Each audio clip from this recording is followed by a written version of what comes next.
semuanya, kami dari kelompok 5 akan mempresentasikan hasil dari percobaan kami yang berjudul panas jenis bahan padat. Sebelum memulai presentasi, perkenalkan dulu, saya Rizky Putri dan teman saya Eko Prasetyo Manurung. Saya Tagun Mahartika Sarimani Huruf. Kami akan mempresentasikan hasil dari percobaan kami. Selamat menyaksikan.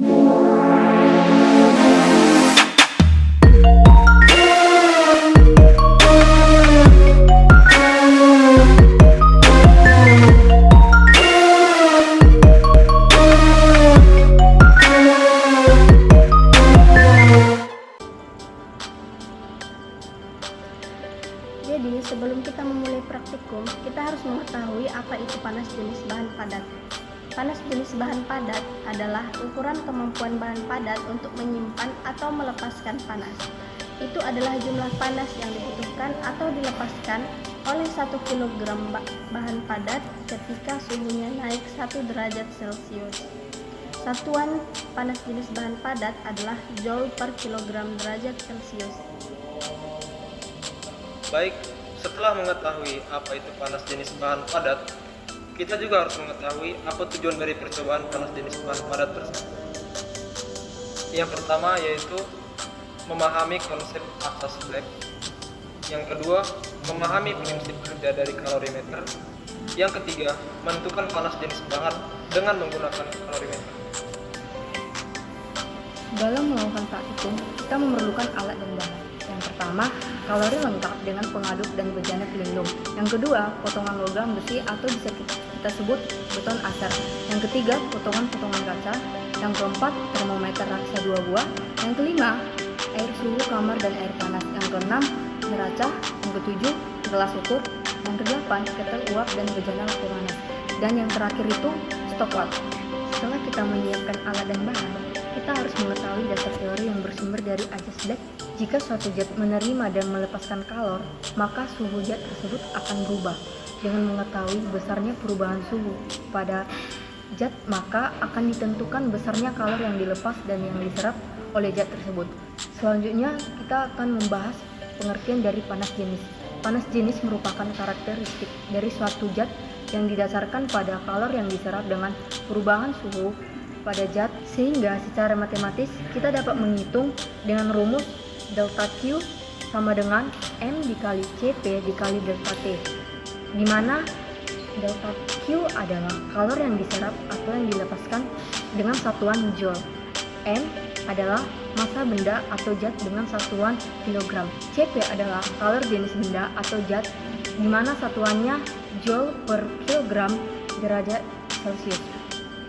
Dan yang terakhir itu delta T adalah perubahan suhu atau dengan satuannya derajat Celcius. Dalam percobaan ini, kita menggunakan alat yang disebut kalorimeter. Apa sih itu kalorimeter? Kalorimeter. Kalorimeter adalah suatu alat yang digunakan untuk menentukan besarnya kapasitas kalor dari suatu zat. Kalorimeter terdiri dari bejana yang terbuat dari logam pada bagian dalam dan diselubungi oleh bejana pelindung yang menyekat terjadinya pertukaran kalor dengan lingkungan, dan di tengahnya berlubang untuk memasang kalorimeter. Dalam percobaan ini menggunakan dasar teori yang berhubungan dengan teori asas Black. Apa sih itu teori asas Black?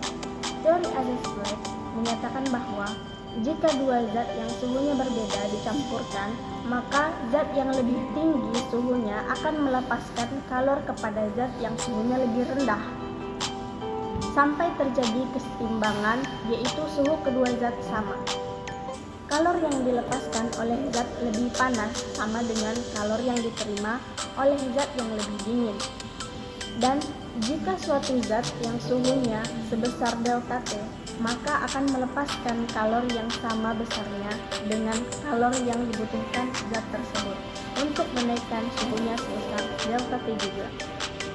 Untuk mengukur kalor reaksi dalam kalorimeter, perlu diketahui terlebih dahulu kalor yang dipertukarkan dengan kalorimeter, sebab pada saat terjadi reaksi, sejumlah kalor dipertukarkan antara sistem reaksi dan lingkungan, kalorimeter dan media reaksi.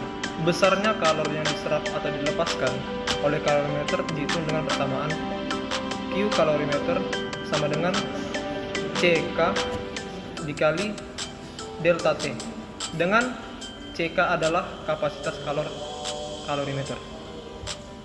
Selanjutnya yaitu prosedur percobaan.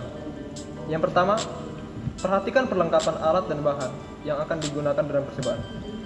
Jika masih ada yang kurang, maka hubungi pembimbing. Yang kedua, perhatikan skala terkecil pada alat ukur yang digunakan. Yang ketiga, buatlah tabel pengamatan dalam percobaan ini. Yang keempat, ambillah sampel bahan dan timbanglah masing-masing bahan yang akan ditentukan kalori jenisnya. Dan yang terakhir, timbang kalorimeter kosong beserta pengandungnya. Nah, kita mengetahui apa itu jenis bahan padat, tujuan dari percobaan, alat dan bahan yang dibutuhkan, dasar teorinya, dan prosedur percobaan, kita akan masuk dalam percobaan pertama, yaitu menentukan kapasitas panas kalorimeter. Pertama, isi kalorimeter dengan air sampai kira-kira setengahnya, kemudian timbang lagi untuk mengetahui massa air di dalamnya. Yang kedua, masukkan kalorimeter ke dalam bejana pelindungnya, kemudian tutup dan pasang termometer. Usahakan agar sedikit mungkin termometer yang tercelup dalam air, kemudian ukur suhunya.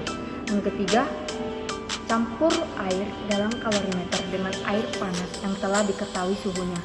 Tutup dan pasang termometernya sambil mengaduk-aduk, campur air dan amati laju perubahan suhu yang terjadi. Yang keempat, terakhir, catat suhu akhir campuran jika suhu campuran air sudah stabil. Setelah kita melakukan percobaan yang pertama, sekarang kita melakukan percobaan kedua, yaitu menentukan kalori jenis bahan. Langkah yang pertama, kita panaskan bahan yang akan ditentukan kalori jenisnya dengan menggunakan ketel uap kira-kira 10 menit.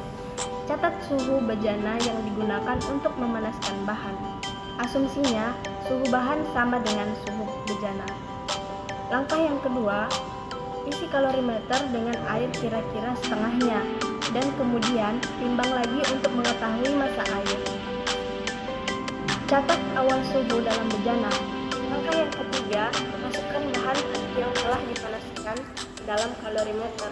Kemudian aduk perlahan dan catat suhu setimbang air atau ketika suhu tidak berubah lagi. Ya, langkah yang keempat, timbang kalorimeter beserta semua isinya, air, pengaduk, bahan dan termometer tanpa bejana pelindungnya. Langkah yang kelima, ulangi langkah 1 sampai dengan 4 untuk menentukan kalori jenis bahan lainnya. Baik, yang terakhir adalah laporan akhir percobaan. 1. Tentukan nilai kapasitas kalorimeter dan jelaskan mengenai hasilnya. 2. Tentukan kalori jenis aluminium dan besi dengan menggunakan asas blak. 3. Bandingkan hasil analisa dengan data referensi dan berikan penjelasan mengenai hasil analisa tersebut. 4. Faktor apa saja yang dapat mempengaruhi perbedaan antara hasil percobaan dengan nilai teratur. 5. Bandingkan nilai kalori jenis antara aluminium dengan besi, serta bahas hasil yang diperoleh. 6. Mengapa metode penentuan kalori jenis dapat menggunakan kalorimeter? Selain metode ini, apakah ada metode lain yang dapat digunakan? Jelaskan. Nah, teman-teman, sudah pada tahu kan apa itu panas jenis bahan padat, kalorimeter, bagaimana prosedur percobaan untuk mengukur kapasitas kalorimeter dan sebagainya. Nah, apabila teman-teman ada pertanyaan, jangan lupa komen di bawah ya. Sekian dari hasil presentasi kelompok kami. Kami mengucapkan terima kasih. Bye-bye. Next time di video selanjutnya. Tujuan praktikum panas jenis bahan padat. Panas jenis bahan padat merupakan kemampuan suatu benda untuk melepaskan ataupun menyimpan. Oke, kita lanjut. Ulang sorry. Ya, langsung ketiga. Tinggal stop what. Kami di sini dari kelompok 5 akan mempresentasikan